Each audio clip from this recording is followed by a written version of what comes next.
E aí, pessoal do YouTube, alunos e não alunos, o vídeo de hoje, aula, vamos falar sobre o período regencial, período que compreende os anos de 1831 até 1840.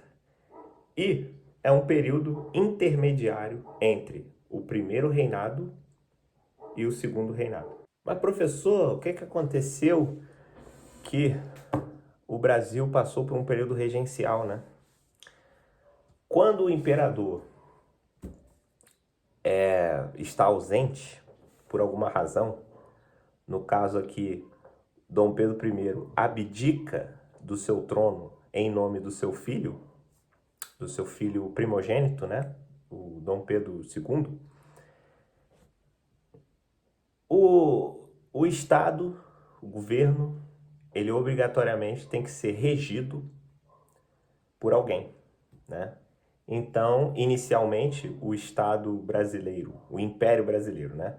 Ele é regido por 3 pessoas de maneira provisória. Depois vai se desenrolando ali os acontecimentos do período que a gente vai trabalhar aqui. E o Brasil passa de 3 regentes a apenas um. Sobre o período regencial também, os professores e historiadores costumam trabalhar ele de 2 maneiras. Primeiro, a forma política, né, o que a gente vai trabalhar no vídeo de hoje. E segundo, a gente vai pode-se trabalhar as revoltas sociais que aconteceram no período regencial. Cabanagem, balaiada, sabinada, farroupilha, malês, né? Para quem é meu aluno, inclusive abraço aí para o projeto Gentileza, né? Vou deixar o Instagram deles na descrição. Para quem é meu aluno, eu já expliquei isso, a gente está trabalhando nas aulas, na verdade, as revoltas regenciais, que é o que mais cai no vestibular. E esse vídeo, para quem é meu aluno de novo, é um material complementar, tá? Que às vezes o aluno está com dificuldade, né, de entender o período, as revoltas ali do período regencial, porque falta alguma coisa, né? Então é sempre bom complementar com a situação, com um pouco de política. Antes de começar a falar sobre o período regencial em si, vale destacar que Dom Pedro I abdica o trono por conta de problemas políticos e por conta também do seu autoritarismo, vamos dizer assim. E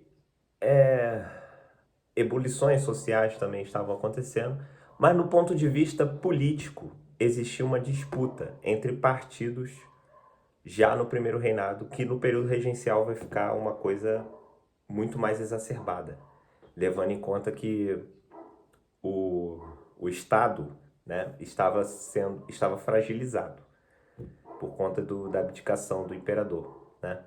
Então, no período regencial, os partidos que anteriormente eram chamados de português e brasileiro, né? Quem estudou, quem é meu aluno sabe, eles passam a ser liberais moderados, né?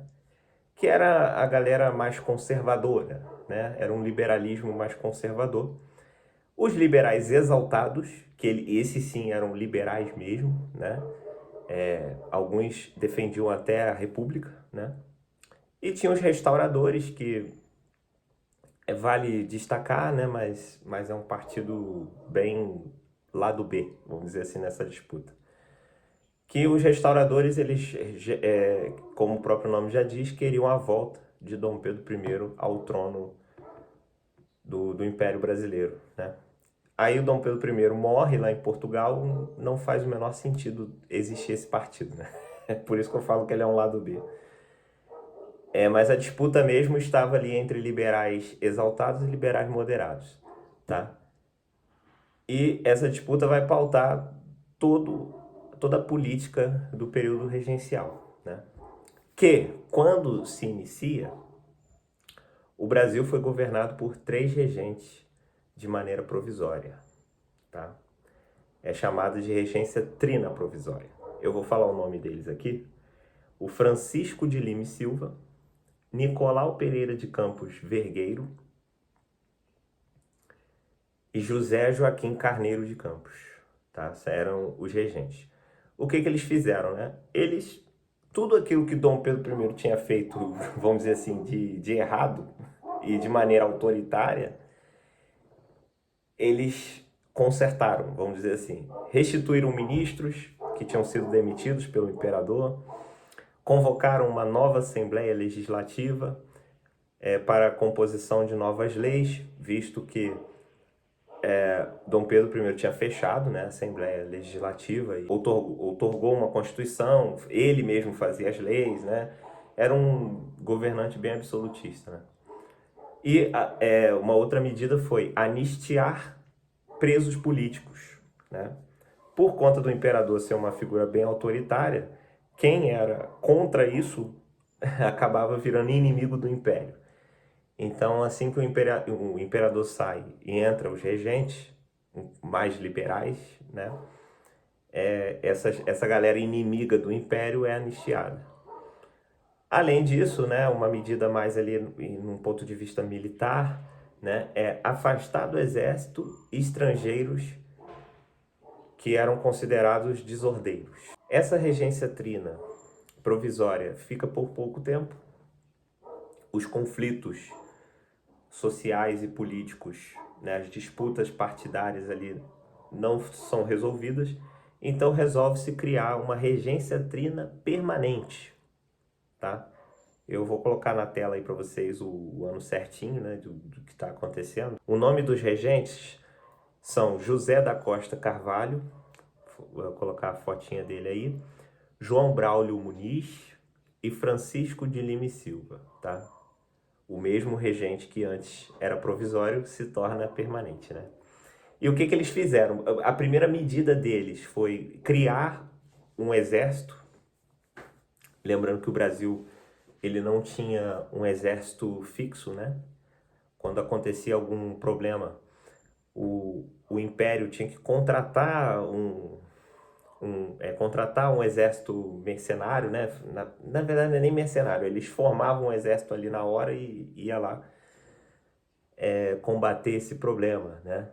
Lembrando que o Brasil era um país recém-criado ainda, né? E a Guarda Nacional, que foi a criação dos regentes, foi a primeira organização militar permanente do Brasil, tá? Quem compunha essa Guarda Nacional eram homens, eleitores, de 21 anos a 60 anos, né? Era um exército elitizado, lembrando que o voto nessa época era um voto censitário. Outra medida deles é reformar o poder moderador, tirar do poder moderador toda aquela todo o poder, vamos dizer assim, que o poder moderador tinha, né? Limitar os poderes do poder moderador, até porque não havia imperador, né? Quem governava o Brasil eram 3 regentes, então não fazia sentido ter um poder ali exercido, né, como moderador, não fazia muito sentido. E um outro ponto que é importante lembrar, né, dentro dessa regência trina permanente, são os conflitos políticos que aconteceram principalmente entre o José Bonifácio, que era um dos membros do Partido Restaurador, né? A família Bonifácio pertencia a esse partido, e o padre Feijó, que era uma figura bem exaltada, vamos dizer assim, era um liberal bem exaltado, com ânimos à flor da pele, né? Então, houve esse embate entre os dois e acaba que quem saiu derrotado politicamente desse embate foi José Bonifácio. Tanto que ele se afasta da política nacional, da política brasileira, né? De maneira permanente, ele nunca mais aparece. Ele que foi uma figura muito importante durante o processo de independência e depois no primeiro reinado, no período regencial, ele perde relevância e e abandona a política nacional, né? Ah, só lembrando, o José Bonifácio ele era uma figura tão importante que Dom Pedro I, quando abdica do trono, ele simplesmente dá a responsabilidade ao José Bonifácio de educar politicamente o seu filho, Pedro de Alcântara II. Né? É para você ver a importância de José Bonifácio, que nesse momento está abandonando a política brasileira. Aí, um outro ponto importantíssimo, ainda dentro da regência triana permanente, é o ato adicional 1834. Ah, João, mas por que esse ato adicional ele é tão importante assim? Primeiro, foi uma das poucas leis que foram decretadas assim durante o Império. Uma das poucas, quer dizer, uma das poucas mudanças na lei que aconteceu durante o Império, né? E segundo, que alguns historiadores dizem que é a partir do ato adicional de 1834, né, que esse ato instaura uma regência una, o Brasil, Império, que era uma monarquia, passa a ter uma experiência republicana, né? E também esse ato adicional demonstra que, até esse momento, os liberais mais exaltados, eles tinham conquistado o poder. Por quê? Para começar, né, o ato adicional institui o fim do poder moderador, durante a regência, claro, né? Não existe mais poder moderador até Dom Pedro II assumir o trono, tá? Isso já é um grande baque no império, né? Na centralização política, né?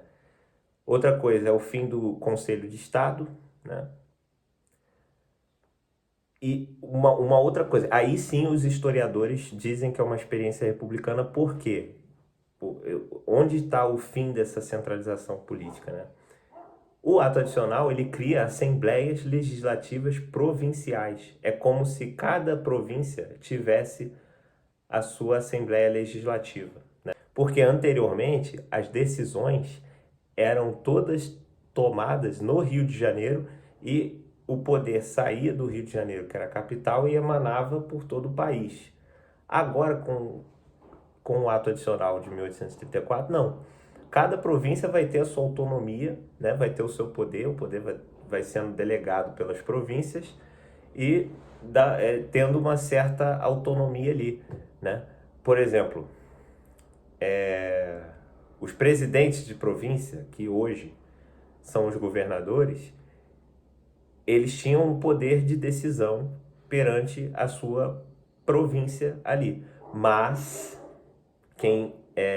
esses presidentes, eles ainda eram escolhidos pelo regente, né? Ainda existia uma nomeação do regente, ou do imperador, né, no caso, porque se manteve assim. Uma coisa vale destacar é a renúncia do padre Feijó. Por quê? O padre Feijó, como eu falei anteriormente, ele era um liberal mais exaltado. Mas ele tinha assim problemas pessoais, né, problemas psicológicos, né, de senso de humor, vamos dizer assim, que fazia ele ser uma pessoa um pouco exaltada, um pouco, né, exacerbada demais. Então ele não aguentou, né, não aguentou a regência, né? Porque quando instaura uma regência única, ela é entregue ao padre Feijó, porque o padre Feijó ganha as eleições, né? Então ele renuncia, padre Feijó, a novas eleições à regência, e quem ganha essa regência é Araújo Lima. E Araújo Lima começa a retirar algumas liberdades concedidas pelo ato adicional de 1834. Isso causa uma revolta gigantesca, né? Uma disputa gigantesca que inclusive vai levar aos liberais mais exaltados quererem a volta do imperador, querer a coroação, né? Da volta não, né? Mas a coroação de Dom Pedro II a qualquer custo, a ponto de burlarem a lei e instituírem, diminuírem, né, a maioridade. Né? E além disso, revoltas estouram pelo Brasil, né? Por exemplo, a Sabinada estourou, né? A Farroupilha. Quem é meu aluno está tendo uma aula sobre isso, tá? Mas eu sei que esse vídeo vai ser postado no YouTube, né? Então só para avisar a galera que as revoltas... Eu posso até fazer um vídeo sobre as revoltas regenciais depois, tá? Mas quem é meu aluno já está tendo aula sobre isso, né? A visão dos liberais, até de alguns liberais moderados também tinha essa visão. Na visão do império, né, dos regentes ali, o Brasil só seria pacificado com a coroação do imperador. Inclusive, algumas revoltas regenciais pediam a coroação do imperador, né? Eram revoltas que não necessariamente eram republicanas, né? Algumas até, a maioria era, né? Mas outras não. Outras apenas reivindicavam a coroação do imperador, tá? Então, com o golpe da maioridade, finaliza o período regencial e começamos o segundo reinado, que a gente vai ver no próximo vídeo. Valeu!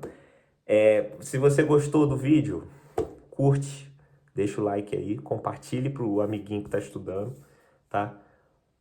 Espero que eu tenha ajudado essa mensagem para os meus alunos agora. Espero que eu tenha ajudado vocês, espero que vocês assistam esse vídeo.